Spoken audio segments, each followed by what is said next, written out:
श्री गणेशाय नमः। श्री सरस्वती माते नमः। श्रीमद्भागवत महापुराण की जय। जय जय श्री राधे श्याम। श्रीमद्भागवत महापुराण द्वितीय खंड 10वां स्कंद 24वां अध्याय इंद्र यज्ञ निवारण। श्री सुखदेव जी कहते हैं, परीक्षित भगवान श्री कृष्ण बलराम जी के साथ वृंदावन में रहकर अनेकों प्रकार की लीलाएं कर रहे थे। उन्होंने एक दिन देखा कि वहां के सब गोप इंद्र यज्ञ करने की तैयारी कर रहे हैं।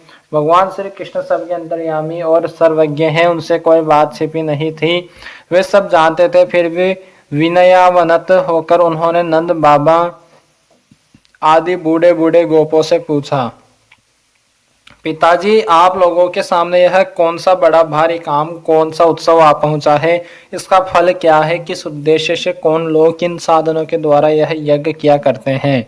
पिताजी, आप मुझे यह अवश्य बतलाइए। आप मेरे पिता हैं और मैं आपका पुत्र। ये बातें सुनने के लिए मुझे बड़ी उत्कंठा भी है। पिताजी, जो संत पुरुष सबको अपनी आत्मा मानते हैं, जिनकी दृष्टि में अपने और परायों का भेद नहीं है, जिनका न कोई मित्र है, न शत्रु और न उदासीन, उनके पास छिपाने की तो कोई बात होती ही नहीं। परंतु यदि ऐसी स्थिति न हो तो रहस्य की बात शत्रु की भांति उदासीन से भी नहीं कहनी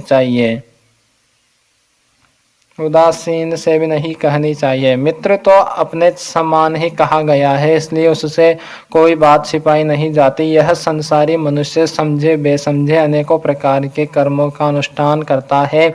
उनमें से समझ बूझ कर करने वाले पुरुषों के कर्म जैसे सफल होते हैं, वैसे बेसमझ के नहीं। अतः इस समय आप लोग जो क्रिया योग करने जा रहे हैं, वह सुहृदों के साथ विचारित शास्त्र सम्मत है अथवा लौकिक ही है, मैं यह सब जानना चाहता हूँ। आप कृपा करके स्पष्ट रूप से बतलाइए। नंद बाबा ने कहा, बेटा, भगवान इंद्र वर्षा करने वालों के मेघों के स्वामी है। ये मेघ उन्हीं के अपने रूप है। वे समस्त प्राणियों को तृप्त करने वाला एवं जीवन दान करने वाला जल बरसाते हैं। मेरे प्यारे पुत्र, हम और दूसरे लोग भी उन्हीं मेघपति भगवान इंद्र के यज्ञों के द्वारा पूजा किया करते हैं। जिन सामग्रियों से यज्ञ होता है, वे भी उनके बरसाए हुए शक्तिशाली जल से ही उत्पन्न होती है। उनका यज्ञ करने के बाद जो कुछ बच रहता है, उसी अन्न से हम सब मनुष्य अर्थ, धर्म और कामरूप त्रिवर्ग की सिद्धि के लिए अपना जीवन निर्वाह करते हैं। मनुष्यों के खेती आदि प्रयत्नों के फल देने वाले इंद्र ही है। यह धर्म हमारी कुल परंपरा से चला आया है। जो मनुष्य काम, लोभ, भय अथवा द्वेष वश ऐसे परंपरागत धर्म को छोड़ देता है, उसका कभी मंगल नहीं होता।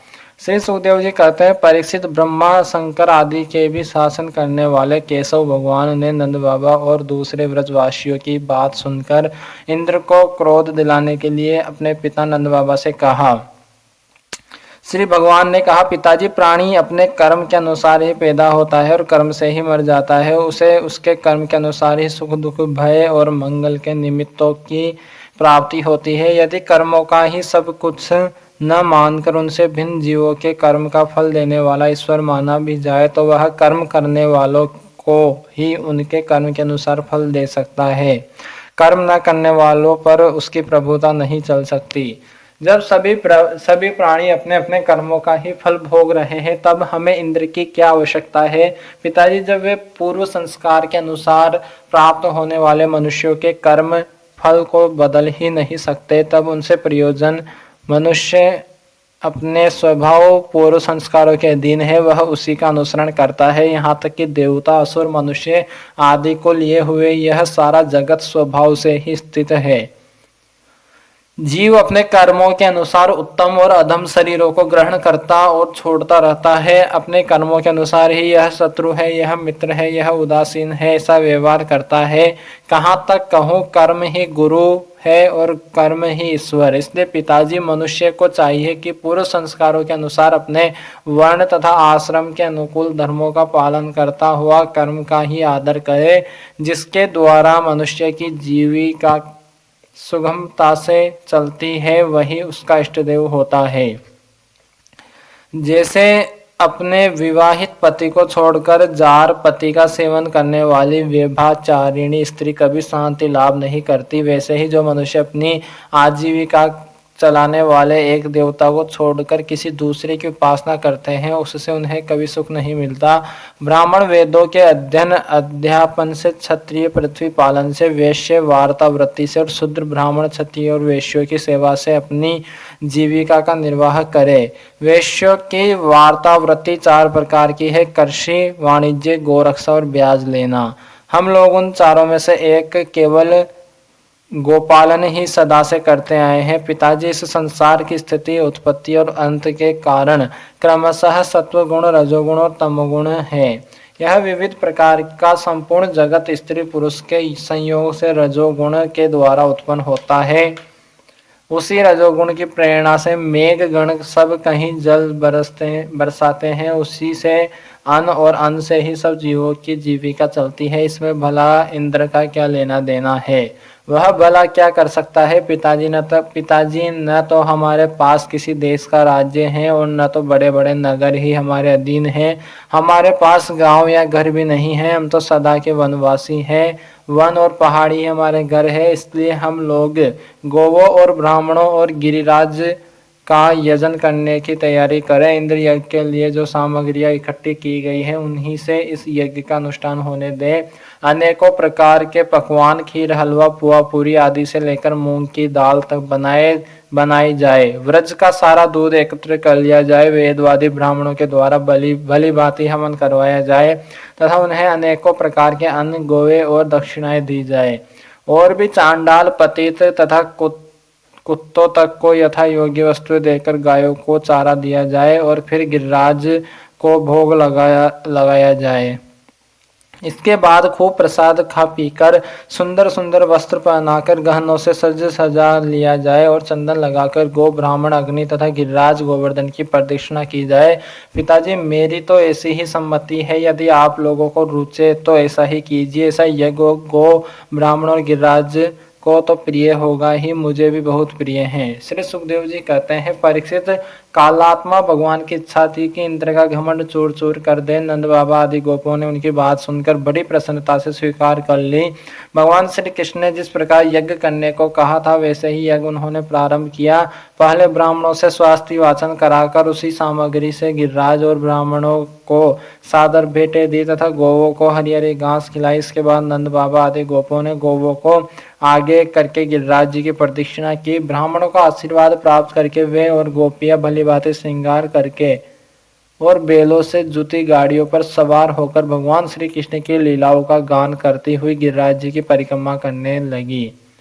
भगवान श्री कृष्ण गोपों को विश्वास दिलाने के लिए गिरिराज जी के ऊपर एक दूसरा विशाल शरीर धारण करके प्रकट हो गए तथा मैं गिरिराज हूँ, इस प्रकार कहते हुए सारी सामग्री आरोगने लगे। भगवान श्री कृष्ण ने अपने उस स्वरूप को दूसरे ब्रजवासियों के साथ स्वयं भी प्रणाम किया और कहने लगे, देखो कैसा आश्चर्य है। गिरिराज जी ने साक्षात प्रकट होकर हम पर कृपा की है। ये चाहे जैसा रूप धारण कर सकते हैं। जो वनवासी जीव इनका निरादर करते हैं उन्हें ये नष्ट कर डालते हैं। आओ अपना और गौओं का कल्याण करने के लिए इन गिरिराज जी को हम नमस्कार करें। इस प्रकार भगवान श्री कृष्ण की प्रेरणा से नंद बाबा आदि बड़े बूढ़े गोपों ने गिरिराज जी, गो और ब्राह्मणों का विधि पूर्वक पूजन किया तथा फिर श्री कृष्ण के साथ सब व्रज में लौट आए। 25वां अध्याय, गोवर्धन धारण। श्री सुखदेव जी कहते हैं, परीक्षित, जब इंद्र को पता लगा कि मेरी पूजा बंद कर दी गई है तब वे नंद बाबा आदि गोपों पर बहुत ही क्रोधित हुए, परंतु उनके क्रोध करने से होता क्या, उन गोपों के रक्षक तो स्वयं भगवान श्री कृष्ण थे। इंद्र को अपने पद का बड़ा घमंड था। वे समझते थे कि मैं ही त्रिलोकी का ईश्वर हूँ। उन्होंने क्रोध से तिल मिलाकर प्रलय करने वाले मेघों के सामर्तक नामक गणों को व्रज पर चढ़ाई करने की आज्ञा दी और कहा, ओ इन जंगली ग्वालों को इतना घमंड, सचमुच यह धन का ही नशा है। भला देखो तो सही, एक साधारण मनुष्य कृष्ण के बल पर उन्होंने मुझ देवराज का अपमान कर डाला। जैसे पृथ्वी पर बहुत से मंदबुद्धि पुरुष भवसागर से पार जाने के सच्चे साधन ब्रह्मा विद्या को तो छोड़ देते हैं और नाम मात्र की टूटी हुई नाव से कर्ममय यज्ञों से इस घोर संसार सागर को पार करना चाहते हैं। कृष्ण बकवादी, नादान, अभिमानी और मूर्ख होने पर भी अपने को बहुत बड़ा ज्ञानी समझता है। वह स्वयं मृत्यु का ग्रास है, फिर भी उसी का सहारा लेकर इन अहीरों ने मेरी अवहेलना की है। एक तो ये यूं ही धन के नशे में चूर हो रहे थे, दूसरे श्री कृष्ण ने इनको और बढ़ावा दे दिया है। अब तुम लोग जाकर इनके इस धन के घमंड और हेकड़ी को धूल में मिला दो तथा उनके पशुओं का संहार कर डालो। मैं भी तुम्हारे पीछे पीछे ऐरावत हाथी पर चढ़कर नंद के व्रज का नाश करने के लिए महापराक्रमी मरुद गणों के साथ आता हूँ। श्री सुखदेव जी कहते हैं, परीक्षित इंद्र ने इस प्रकार प्रलय के मेघों को आज्ञा दी और उनके बंधन खोल दिया। वे बड़े वेग से नंद बाबा के व्रज पर चढ़ाए और मूसलधार पानी बरसाकर सारे व्रज को पीड़ित करने लगे। चारों ओर बिजलियां चमकने लगी, बादल आपस में टकराकर कड़कने लगे और प्रचंड आंधी की प्रेरणा से वे बड़े बड़े ओले बरसाने लगे। इस प्रकार जब दल के दल बादल बार बार आकर खंबे के समान मोटी मोटी धाराएं गिराने लगे, तब व्रजभूमि का कोना कोना पानी से भर गया और कहाँ नीचा और कहाँ ऊंचा इसका पता चलना कठिन हो गया। इस प्रकार मूसलधार वर्षा तथा झंझावात के झपाटे से जब एक पशु ठिठुरने और कांपने लगा, ग्वाल और ग्वालिने भी ठंडक के मारे अत्यंत व्याकुल हो गई। तब वे सब के सब भगवान श्री कृष्ण की शरण में आए। मूसलधार वर्षा से सताए जाने के कारण सबने अपने अपने सिर और बच्चों को निहुक कर अपने शरीर के नीचे छिपा लिया था और वे कांपते कांपते भगवान के चरण शरण में पहुंचे और बोले, प्यारे श्री कृष्ण, तुम बड़े भाग्यवान हो। अब तो श्री कृष्ण केवल तुम्हारे ही भाग्य से हमारी रक्षा होगी। प्रभु, इस सारे गोकुल के एकमात्र स्वामी, एकमात्र रक्षक तुम ही हो। भक्त वत्सल इंद्र के क्रोध से अब तुम ही हमारी रक्षा कर सकते हो। भगवान ने देखा कि वर्षा और ओलों की मार से पीड़ित होकर सब बेहोश हो रहे हैं। वे समझ गए कि यह सारी करतूत इंद्र की है, उन्होंने ही क्रोधवश ऐसा किया है। वे मन ही मन कहने लगे, हमने इंद्र का यज्ञ भंग कर दिया है। इसी से वे व्रज का नाश करने के लिए बिना ऋतु के ही यह प्रचंड वायु और ओलों के साथ घनघोर वर्षा कर रहे हैं। अच्छा, मैं अपनी योग माया से इसका भली भांति जवाब दूंगा। ये मूर्खतावश अपने को लोकपाल मानते हैं। इनके ऐश्वर्य और धन का घमंड तथा अज्ञान में चूर चूर कर दूंगा। देवता लोग तो सत्व प्रधान होते हैं, इनमें अपने ऐश्वर्य और पद का अभिमान न होना चाहिए। अतः यह उचित ही है कि इन सत्व गुण से च्युत दुष्ट देवताओं का मैं मान भंग कर दूं। इससे अंत में उन्हें शांति ही मिलेगी। यह सारा व्रज मेरे आश्रित है, मेरे द्वारा स्वीकृत है और एकमात्र मैं ही इसका रक्षक हूँ। अतः मैं अपनी योग माया से इसकी रक्षा करूँगा। संतों की रक्षा करना ही तो मेरा व्रत है ही। अब उसके पालन का अवसर आ पहुंचा है। इस प्रकार कहकर भगवान श्री कृष्ण खेल खेल में एक ही हाथ से गिरिराज गोवर्धन को उखाड़ लिया और जैसे छोटे छोटे बालक बरसाती छत्ते के पुष्प को उखाड़कर हाथ में रख लेते हैं, वैसे उन्होंने उस पर्वत को धारण कर लिया। इसके बाद भगवान ने गोपों से कहा, माताजी, पिताजी और व्रजवासियों, तुम लोग अपनी गोवों और सब सामग्रियों के साथ इस पर्वत के गड्ढे में आकर आराम से बैठ जाओ। देखो, तुम लोग ऐसी शंका न करना कि मेरे हाथ से यह पर्वत गिर पड़ेगा। तुम लोग तनिक भी मत डरो। इस आंधी पानी के डर से तुम्हें बचाने के लिए ही मैंने यह युक्ति रची है। जब भगवान श्री कृष्ण ने इस प्रकार सबका आश्वासन दिया, डांडस बंधाया, तब सबके सब ग्वाल अपने अपने गोधन, छकड़ों, आश्रितों, पुरोहितों और भृत्यों को अपने अपने साथ लेकर सुविधि के अनुसार गोवर्धन के गड्ढे में आ घुसे। भगवान श्री कृष्ण ने जब व्रजवासियों के देखते देखते भूख, प्यास, पीड़ा, आराम, विश्राम की आवश्यकता आदि सब कुछ भुलाकर 7 दिन तक लगातार उस पर्वत को उठाए रखा, वे एक डग भी वहां से इधर उधर नहीं हुए। श्री कृष्ण की योग माया का यह प्रभाव देखकर इंद्र आश्चर्य का ठिकाना न रहा। अपना संकल्प पूरा न होने के कारण उनकी सारी हेकड़ी बंद हो गई, वे बहुत चक्के से रह गए। इसके बाद उन्होंने मेघों को अपने आप वर्षा करने से रोक दिया।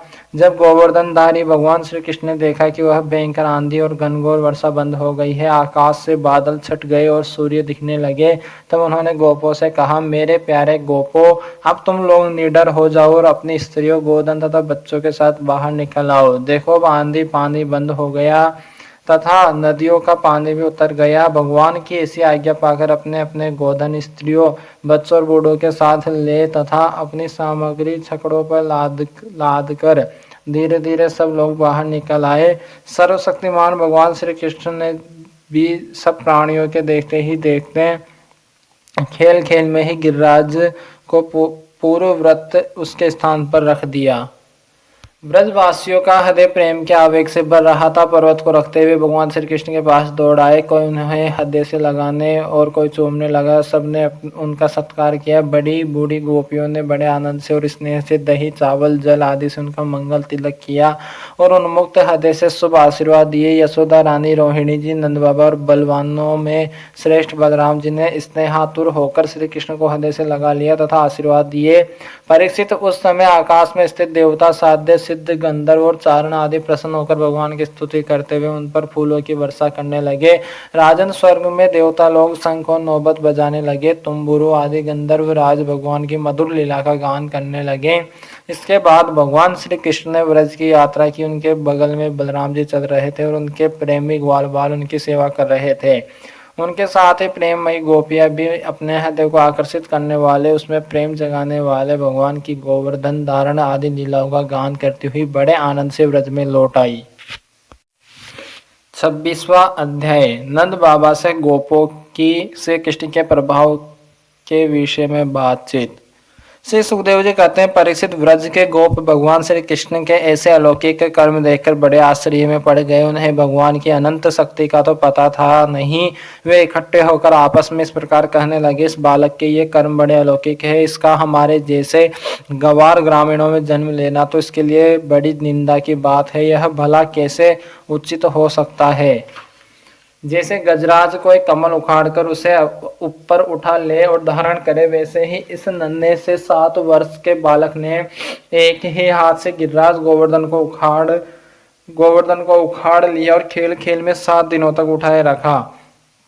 यह साधारण मनुष्य के लिए भला कैसे संभव है? जब यह नन्हा सा बच्चा था उस समय बड़ी भयंकर राक्षसी पूतना आई और इसने आंख बंद किए किए ही उसका स्तनपान तो पिया ही, प्राण भी पी डाले। ठीक वैसे ही जैसे काल शरीर की आयु को निगल जाता है। जिस समय यह केवल 3 महीने का था और छकड़े के नीचे सोकर रो रहा था, उस समय रोते रोते इसने ऐसा पांव उछाला कि उसकी ठोकर से वह बड़ा भारी छकड़ा उलटकर गिर ही पड़ा। उस समय तो यह एक ही वर्ष का था जब दैत्य बवंडर के रूप में इसे बैठे बैठे आकाश में उड़ा ले गया था। तब तुम सब जानते ही हो कि इसने उस तृणाव्रत दैत्य को गला घोंटकर मार डाला। उस दिन की बात तो सब जानते हैं कि माखन चोरी करने पर यशोदा रानी ने इसे उखल से बांध दिया था। यह घुटनों के बल बकैया खींचते खींचते उन दोनों विशाल अर्जुन वृक्षों के बीच में से निकल गया और उन्हें उखाड़ी डाला। जब यह ग्वाल बाल और बलराम जी के साथ बछड़ों को चराने के लिए वन में गया हुआ था, उस समय इसको मार डालने के लिए एक दैत्य बगुले के रूप में आया था और इसने दोनों हाथों से उसके दोनों ठोर पकड़कर उसे तिनके की तरह चीर डाला। जिस समय इसको मार डालने की इच्छा से एक दैत्य बछड़े के रूप में बछड़ों के झुंड में घुस गया था, उस समय इसने उस दैत्य को खेल खेल में ही मार डाला और उस केत के पेड़ों पर पटक कर उन पेड़ों को भी गिरा दिया। इसने बलराम जी के साथ मिलकर गधे के रूप में रहने वाले धेनुकासुर तथा उसके भाई बंधुओं को मार डाला और पके हुए फलों से पूर्ण तालवन को सबके लिए उपयोगी और मंगलमय बना दिया। इसी ने बलशाली बलराम जी के द्वारा क्रूर प्रलंबासुर को मरवा डाला था तथा दावानल से गौ और ग्वाल बालों को बाहर लिया। यमुना जल में रहने वाला कालिया नाग कितना विषैला था, परंतु इसने उसका भी मान मर्दन कर उसे बलपूर्वक दह से निकाल दिया और यमुना जी का जल सदा के लिए विष रहित अमृतमय बना दिया। नंद जी, हम यह भी देखते हैं कि तुम्हारे इस सांवले बालक पर हम सभी व्रजवासियों का अनंत प्रेम है और इसका भी हम पर स्वाभाविक ही स्नेह है। क्या आप बतला सकते हैं कि इसका क्या कारण है? भला कहाँ तो यह 7 वर्ष का नन्हा सा बालक और कहाँ इतने बड़े गिरिराज जी को 7 दिनों तक उठाए रखना? व्रजराज, इसी से तो तुम्हारे पुत्र के संबंध में हमें बड़ी शंका हो रही है। नंद बाबा ने कहा, गोपो, तुम लोग सावधान होकर मेरी बात सुनो। मेरे बालक के विषय में तुम्हारी शंका दूर हो जाए, क्योंकि महर्षि गर्ग ने इस बालक को देखकर इसके विषय में ऐसा ही कहा था। तुम्हारा यह बालक प्रत्येक युग में शरीर ग्रहण करता है। विभिन्न युगों में इसने श्वेत, रक्त और पीत ये भिन्न भिन्न रंग स्वीकार किए थे। इस बार यह कृष्ण वर्ण हुआ है। नंद जी, यह तुम्हारा पुत्र पहले कहीं वसुदेव के घर भी पैदा हुआ था, इसलिए इस रहस्य को जानने वाले लोग इसका नाम श्रीमान वासुदेव है ऐसा कहते हैं।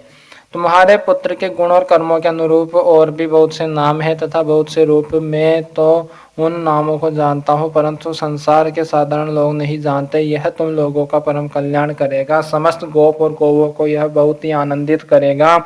इसकी सहायता से तुम लोग बड़ी बड़ी विपत्तियों को बड़ी सुगमता से पार कर लोगे। व्रजराज पूर्व काल में एक बार पृथ्वी में कोई राजा नहीं रह गया था। डाकुओं ने चारों ओर लूट खसोट मचा रखी थी। तब तुम्हारे इसी पुत्र ने सज्जन पुरुषों की रक्षा की और इससे बल पाकर उन लोगों ने लुटेरों पर विजय प्राप्त की। नंद बाबा, जो तुम्हारे इस सांवले शिशु से प्रेम करते हैं वे बड़े भाग्यवान हैं। जैसे विष्णु भगवान के कर कमलों की छत्र छाया में रहने वाले देवताओं को असुर नहीं जीत सकते, वैसे ही इससे प्रेम करने वालों को भीतरी या बाहरी किसी भी प्रकार के शत्रु नहीं जीत सकते। नंद जी, चाहे जिस दृष्टि से देखे, गुण से, ऐश्वर्य और सौंदर्य से, कीर्ति और प्रभाव से तुम्हारा बालक स्वयं भगवान नारायण के ही समान है। अतः इस बालक के अलौकिक कार्यों को देखकर आश्चर्य न करना चाहिए। गोप, मुझे स्वयं गर्गाचार्य जी यह आदेश देकर अपने घर चले गए। तब से मैं अलौकिक और परम सुखद कर्म करने वाले इस बालक को भगवान नारायण का ही अंश मानता हूँ। जब ब्रजवासियों ने नंद बाबा के मुख से गर्ग जी की यह बात सुनी, तब उनका विस्मय जाता रहा, क्योंकि अब वे अमित तेजस्वी श्री कृष्ण के प्रभाव को पूर्ण रूप से देख और सुन चुके थे। आनंद में भरकर उन्होंने नंद बाबा और श्री कृष्ण की भूरी भूरी प्रशंसा की। जिस समय अपना यज्ञ भंग हो जाने के कारण इंद्र क्रोध के मारे आग बबूला हो गए थे और मूसलधार वर्षा करने लगे थे, उस समय वज्रपात, ओलों की बौछार और प्रचंड आंधी से स्त्री, पशु तथा ग्वाले अत्यंत पीड़ित हो गए थे। अपनी शरण में रहने वाले व्रजवासियों की यह दशा देखकर भगवान का हृदय करुणा से भर आया, परंतु फिर एक नई लीला करने के विचार से वे तुरंत ही मुस्कुराने लगे। जैसे कोई नन्हा सा निर्बल बालक खेल खेल में ही बरसाती छत्ते का पुष्प उखाड़ ले, वैसे ही उन्होंने एक हाथ से ही गिरिराज गोवर्धन को उखाड़ कर धारण कर लिया और सारे व्रज की रक्षा की। इंद्र का मद चूर करने वाले वे ही भगवान गोविंद हम पर प्रसन्न हो।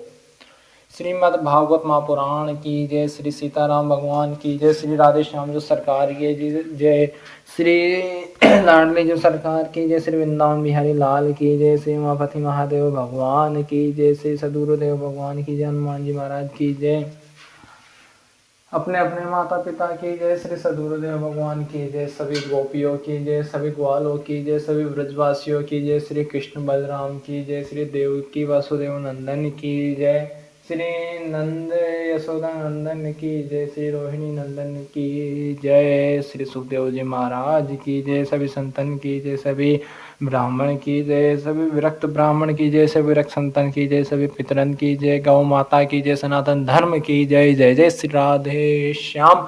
सबको मिले श्री वृंदावन धाम। नमः पार्वती पतये हर हर महादेव। भक्त और भगवान की जय। इति श्री